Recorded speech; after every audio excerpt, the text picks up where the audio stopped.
ಎಲ್ಲರಿಗೂ ಯೂಟ್ಯೂಬ್ ಕ್ಲಾಸ್ಗೆ ಸ್ವಾಗತವನ್ನು ಕೋರುತ್ತಾ ಈ ಒಂದು ವಿಡಿಯೋದಲ್ಲಿ CRDR KSRP 2026ರಲ್ಲಿ ತಯಾರಿ ನಡೆಸುವಂತಹ ಅಭ್ಯರ್ಥಿಗಳಿಗೆ ಮೋಸ್ಟ್ ಇಂಪಾರ್ಟೆಂಟ್ ಕ್ವಶನ್ಸ್ ನೋಡೋಣ. ಅದರಲ್ಲಿ ಕ್ಲಾಸ್ 3 CRDR KSRP 2026ರಲ್ಲಿ ತಯಾರಿ ನಡೆಸುವಂತಹ ಅಭ್ಯರ್ಥಿಗಳಿಗೆ ನಮ್ಮಲ್ಲಿ ಕಂಪ್ಲೀಟ್ ಕೋರ್ಸ್ ಅವೈಲೇಬಲ್ ಇದೆ. ಅದರಲ್ಲಿ recorded videos, full mock test, PDF notes ಸಿಗ್ತಾ ಇದೆ. ಯಾರಿಗೆ ಬೇಕೋ ಅವರು ಹೆಚ್ಚಿನ ಮಾಹಿತಿಗಾಗಿ ಕೆಳಗೆ ನೀಡಿದ ನಂಬರ್ಗೆ ಕಾಂಟ್ಯಾಕ್ಟ್ ಮಾಡಿ. ಈಗ ನಾಗರ ಪಂಚಮಿ ಹಬ್ಬದ ನಿಮಿತ್ತ ವಿಶೇಷ ಆಫರ್ ಅನ್ನು ಇಡಲಾಗಿದೆ. ಈ ಎಲ್ಲ ಕ್ಲಾಸಸ್ಗಳು ಕೇವಲ 500 ರೂಪಾಯಿಯಲ್ಲಿ ಸಿಗ್ತಾ ಇದ್ದಾವೆ. ಯಾರಿಗೆ ಬೇಕೋ ಅವರು ಇಲ್ಲಿ ಕೆಳಗೆ ನೀಡಿದ ನಂಬರ್ಗೆ ಕಾಂಟ್ಯಾಕ್ಟ್ ಮಾಡಿ ಹೆಚ್ಚಿನ ಮಾಹಿತಿಯನ್ನು ಪಡೆಯಬಹುದು. ಕ್ವಶನ್ ನಂಬರ್ 31, ರಾಜ್ಯಪಾಲರನ್ನು ನೇಮಕ ಮಾಡುವವರು ಯಾರು? ಆಪ್ಷನ್ ಎ ರಾಷ್ಟ್ರಪತಿ, ಆಪ್ಷನ್ ಬಿ ಪ್ರಧಾನಮಂತ್ರಿ, ಆಪ್ಷನ್ ಸಿ ಮುಖ್ಯಮಂತ್ರಿ, ಆಪ್ಷನ್ ಡಿ ಉಪರಾಷ್ಟ್ರಪತಿ. ಇದಕ್ಕೆ ಸರಿಯಾದಂತ ಉತ್ತರ ಆಪ್ಷನ್ಸ್ ಎ ರಾಷ್ಟ್ರಪತಿಯವರು. ಪ್ರಶ್ನೆ 32, ಪ್ರಧಾನಮಂತ್ರಿಯನ್ನು ನೇಮಕ ಮಾಡುವವರು ಯಾರು?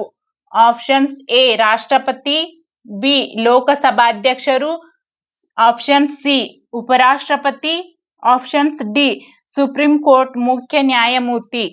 ಕ್ಕೆ ಸರಿಯಾದ ಉತ್ತರ ಆಪ್ಷನ್ ಎ ರಾಷ್ಟ್ರಪತಿಯವರು.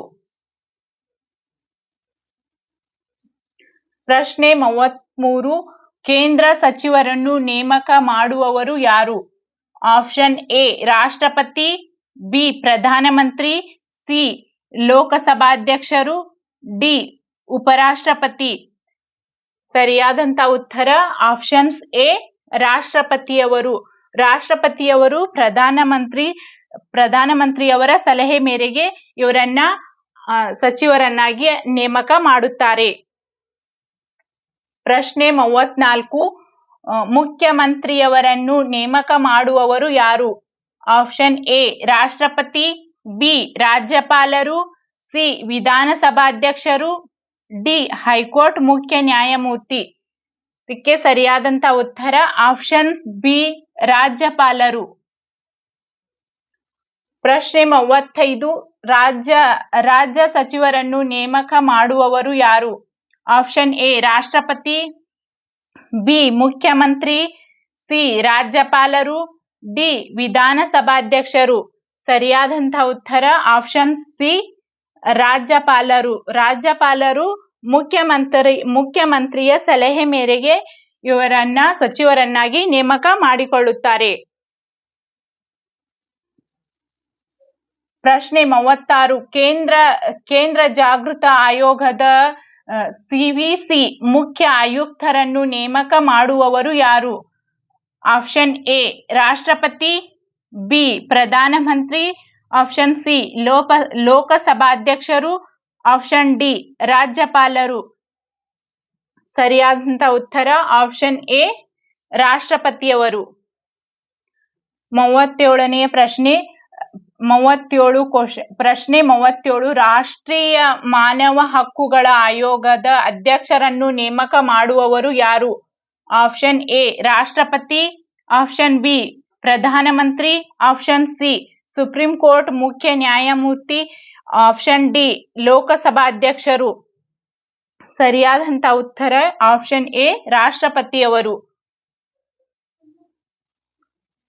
ಪ್ರಶ್ನೆ 38, ಕೇಂದ್ರ ಮಾಹಿತಿಯ ಆಯೋಗದ CIC ಮುಖ್ಯ ಮಾಹಿತಿ ಆಯುಕ್ತರನ್ನು ನೇಮಕ ಮಾಡುವವರು ಯಾರು? ಆಪ್ಷನ್ ಎ ರಾಷ್ಟ್ರಪತಿ, ಬಿ ಪ್ರಧಾನಮಂತ್ರಿ, ಸಿ ರಾಜ್ಯಪಾಲರು, ಡಿ ಉಪರಾಷ್ಟ್ರಪತಿಯವರು. ಇದಕ್ಕೆ ಸರಿಯಾದಂತ ಉತ್ತರ ಆಪ್ಷನ್ ಎ ರಾಷ್ಟ್ರಪತಿಯವರು. ಪ್ರಶ್ನೆ 39, ಹೈಕೋರ್ಟ್ನ ಮುಖ್ಯ ನ್ಯಾಯಮೂರ್ತಿಗಳನ್ನು ನೇಮಕ ಮಾಡುವವರು ಯಾರು? ಆಪ್ಷನ್ ಎ ರಾಷ್ಟ್ರಪತಿ, ಬಿ ರಾಜ್ಯಪಾಲರು, ಸಿ ಮುಖ್ಯಮಂತ್ರಿ, ಡಿ ಸುಪ್ರೀಂ ಕೋರ್ಟ್ ಮುಖ್ಯ ನ್ಯಾಯಮೂರ್ತಿ. ಆಪ್ಷನ್ ಎ ರಾಷ್ಟ್ರಪತಿಯವರು. ಪ್ರಶ್ನೆ 40, ಸುಪ್ರೀಂ ಕೋರ್ಟ್ನ ನ್ಯಾಯಮೂರ್ತಿಗಳನ್ನು ನೇಮಕ ಮಾಡುವವರು ಯಾರು? ಆಪ್ಷನ್ ಎ ರಾಷ್ಟ್ರಪತಿ, ಆಪ್ಷನ್ ಬಿ ಪ್ರಧಾನಮಂತ್ರಿ, ಆಪ್ಷನ್ ಸಿ ಉಪರಾಷ್ಟ್ರಪತಿ, ಆಪ್ಷನ್ ಡಿ ಲೋಕಸಭಾಧ್ಯಕ್ಷರು. ಇದಕ್ಕೆ ಸರಿಯಾದಂತ ಉತ್ತರ ಆಪ್ಷನ್ಸ್ ಎ ರಾಷ್ಟ್ರಪತಿಯವರು. 41ನೇ ಪ್ರಶ್ನೆ, ಭಾರತೀಯ ಸಂವಿಧಾನದಲ್ಲಿ ಪ್ರಸ್ತುತ ಎಷ್ಟು ಅನುಸೂಚಿಗಳಿವೆ? Options A 10, option B 11, option C 12, options D 14. ಸರಿಯಾದಂತ ಉತ್ತರ ಆಪ್ಷನ್ ಸಿ 12. 42ನೇ ಪ್ರಶ್ನೆ, ಸಂವಿಧಾನದಲ್ಲಿ ಆರಂಭದಲ್ಲಿ ಎಷ್ಟು ಅನುಸೂಚಿಗಳಿದ್ದವು? Options A 8, B 10, C 12, D 14. ಇದಕ್ಕೆ ಸರಿಯಾದಂತ ಉತ್ತರ ಆಪ್ಷನ್ಸ್ ಎ 8. 43ನೇ ಪ್ರಶ್ನೆ, ಮೊದಲನೆಯ ಅನುಸೂಚಿಯ ಯಾವುದಕ್ಕೆ ಸಂಬಂಧಿಸಿದೆ?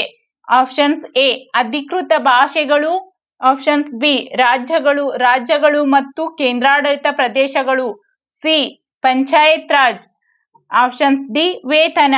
ಸರಿಯಾದಂತ ಉತ್ತರ ಆಪ್ಷನ್ಸ್ ಬಿ ರಾಜ್ಯಗಳು ಮತ್ತು ಕೇಂದ್ರಾಡಳಿತ ಪ್ರದೇಶಗಳು.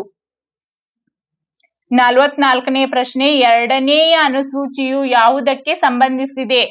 ಆಪ್ಷನ್ಸ್ ಎ ವೇತನ ಭತ್ಯೆಗಳು ಮತ್ತು ಸೌಲಭ್ಯಗಳು, ಆಪ್ಷನ್ಸ್ ಬಿ ಭಾಷೆಗಳು, ಆಪ್ಷನ್ ಸಿ ಭೂ ಸುಧಾರಣೆ, ಆಪ್ಷನ್ಸ್ ಡಿ ಪಂಚಾಯತ್ ಅಧಿಕಾರಿಗಳು. ಸರಿಯಾದಂತ ಉತ್ತರ ಆಪ್ಷನ್ಸ್ ಎ. 45ನೇ ಪ್ರಶ್ನೆ, ಮೂರನೆಯ ಅನುಸೂಚಿಯು ಯಾವುದಕ್ಕೆ ಸಂಬಂಧಿಸಿದೆ? ಆಪ್ಷನ್ಸ್ ಎ ಪ್ರಮಾಣ ವಚನ ಮತ್ತು ಪ್ರತಿಜ್ಞಾವಿಧಿ, ಆಪ್ಷನ್ಸ್ ಬಿ ಚುನಾವಣೆ, ಆಪ್ಷನ್ ಸಿ ತುರ್ತು ಪರಿಸ್ಥಿತಿ, ಆಪ್ಷನ್ಸ್ ಡಿ ಭಾಷೆಗಳು. ಸರಿಯಾದದ್ದು ಆಪ್ಷನ್ಸ್ ಎ ಪ್ರಮಾಣ ವಚನ ಮತ್ತು ಪ್ರತಿಜ್ಞಾವಿಧಿ. 46ನೇ ಪ್ರಶ್ನೆ, ನಾಲ್ಕನೇ ಅನುಸೂಚಿಯು ಯಾವುದಕ್ಕೆ ಸಂಬಂಧಿಸಿದೆ? ಆಪ್ಷನ್ಸ್ ಎ ಲೋಕಸಭೆಯ ಸ್ಥಾನಗಳು, ಆಪ್ಷನ್ಸ್ ಬಿ ರಾಜ್ಯಸಭೆಯ ಸ್ಥಾನಗಳ ಹಂಚಿಕೆ, ಆಪ್ಷನ್ಸ್ ಡಿ ಪಂಚಾಯತ್ ಚುನಾವಣೆ, ಆಪ್ಷನ್ಸ್ ಡಿ ಭಾಷೆಗಳು. ಸರಿಯಾದದ್ದು ಆಪ್ಷನ್ಸ್ ಬಿ ರಾಜ್ಯಸಭೆಯ ಸ್ಥಾನಗಳು ಹಂಚಿಕೆ. 47ನೇ ಪ್ರಶ್ನೆ, ಐದನೆಯ ಅನುಸೂಚಿಯು ಯಾವುದಕ್ಕೆ ಸಂಬಂಧಿಸಿದೆ? ಆಪ್ಷನ್ಸ್ ಎ ಪರಿಶಿಷ್ಟ ಪ್ರದೇಶಗಳು ಮತ್ತು ಪರಿಶಿಷ್ಟ ಪಂಗಡಗಳ ಆಡಳಿತ, ಆಪ್ಷನ್ ಬಿ ನಗರ ಸ್ಥಳೀಯ ಸಂಸ್ಥೆಗಳು, ಆಪ್ಷನ್ಸ್ ಡಿ ಅಧಿಕೃತ ಭಾಷೆಗಳು, ಆಪ್ಷನ್ ಡಿ ಮೂಲಭೂತ ಹಕ್ಕುಗಳು. ಇದಕ್ಕೆ ಸರಿಯಾದದ್ದು ಆಪ್ಷನ್ ಎ ಪರಿಶಿಷ್ಟ ಪ್ರದೇಶಗಳು ಮತ್ತು ಪರಿಶಿಷ್ಟ ಪಂಗಡಗಳ ಆಡಳಿತ. 48ನೇ ಪ್ರಶ್ನೆ, ಆರನೆಯ ಅನುಸೂಚಿಯು ಯಾವುದಕ್ಕೆ ಸಂಬಂಧಿಸಿದೆ? ಆಪ್ಷನ್ ಎ ಈಶಾನ್ಯ ಭಾರತ ಬುಡಕಟ್ಟು ಪ್ರದೇಶಗಳ ಆಡಳಿತ, option B panchayat Raj, option C ಭಾಷೆಗಳು, ಆಪ್ಷನ್ ಡಿ ನ್ಯಾಯಾಂಗ. ಇದಕ್ಕೆ ಸರಿಯಾದದ್ದು ಆಪ್ಷನ್ ಎ. 49ನೇ ಪ್ರಶ್ನೆ, ಏಳನೆಯ ಅನುಸೂಚಿಯು ಯಾವುದಕ್ಕೆ ಸಂಬಂಧಿಸಿದೆ? ಆಪ್ಷನ್ ಎ ಕೇಂದ್ರಾಡಳಿತ ರಾಜ್ಯ ಮತ್ತು ಸಮವರ್ತಿ ಪಟ್ಟಿಗಳು, ಆಪ್ಷನ್ ಬಿ ವೇತನಗಳು, ಆಪ್ಷನ್ ಸಿ ಭಾಷೆಗಳು, ಆಪ್ಷನ್ಸ್ ಡಿ ಚುನಾವಣೆಗಳು. ಇದಕ್ಕೆ ಸರಿಯಾದದ್ದು ಆಪ್ಷನ್ ಎ ಕೇಂದ್ರ ರಾಜ್ಯ ಮತ್ತು ಸಮವರ್ತಿ ಪಟ್ಟಿಗಳು. 50ನೇ ಪ್ರಶ್ನೆ, ಎಂಟನೆಯ ಅನುಸೂಚಿಯು ಯಾವುದಕ್ಕೆ ಸಂಬಂಧಿಸಿದೆ? ಆಪ್ಷನ್ ಎ ಅಧಿಕೃತ ಭಾಷೆಗಳು, ಆಪ್ಷನ್ ಬಿ ಮಾನ್ಯತೆ ಪಡೆದ ಭಾಷೆಗಳು, ಆಪ್ಷನ್ ಸಿ ನ್ಯಾಯಾಂಗ, ಆಪ್ಷನ್ ಡಿ ರಾಜ್ಯಸಭೆ. ಸರಿಯಾದದ್ದು ಆಪ್ಷನ್ ಬಿ ಮಾನ್ಯತೆ ಪಡೆದ ಭಾಷೆಗಳು. ಈ ವಿಡಿಯೋ ಇಷ್ಟ ಆಗಿತ್ತು ಅಂದ್ರೆ ನಿಮಗೆ ಲೈಕ್ ಮಾಡಿ. ಇದೇ ರೀತಿಯಾದಂತಹ ವಿಡಿಯೋಗಳನ್ನು ಪಡೆಯಲು ನಮ್ಮ ಚಾನೆಲ್ ಅನ್ನು ಸಬ್ಸ್ಕ್ರೈಬ್ ಮಾಡಿ. ಮತ್ತೆ ಮುಂದಿನ ವಿಡಿಯೋದೊಂದಿಗೆ ಭೇಟಿ ಆಗ್ತೀನಿ. ಜೈ ಹಿಂದ್, ಥ್ಯಾಂಕ್ ಯು.